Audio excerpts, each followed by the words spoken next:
Joining us now to break down what this means for our neighbors down south and perhaps for us too is David Soberman with the Rotman School of Management.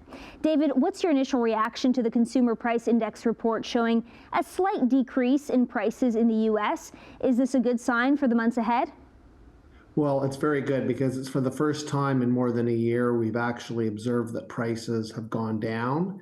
And I think this is encouraging because inflation is a concern for businesses, it's a concern for people, and a lot of people fear also that it's a harbinger, if you will, of a recession. And so I think we're definitely going to see a slowing of the economy through 2023, but I don't think it'll be quite as bad as maybe people thought it would be 2 or 3 months ago.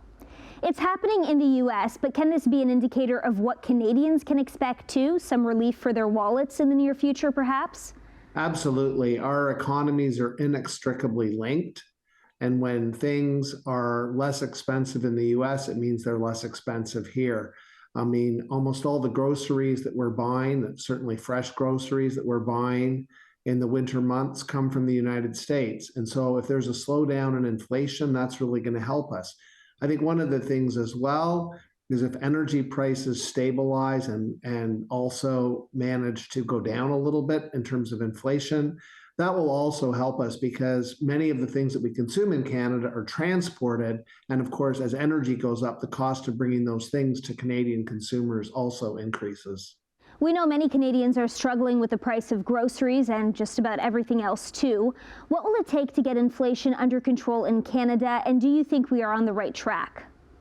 Well, I think, as I said before, inflation is a global trend. A lot of it is the result of what's happened in energy markets and also disruptions that have occurred because of the war in the Ukraine, which has affected other commodity prices.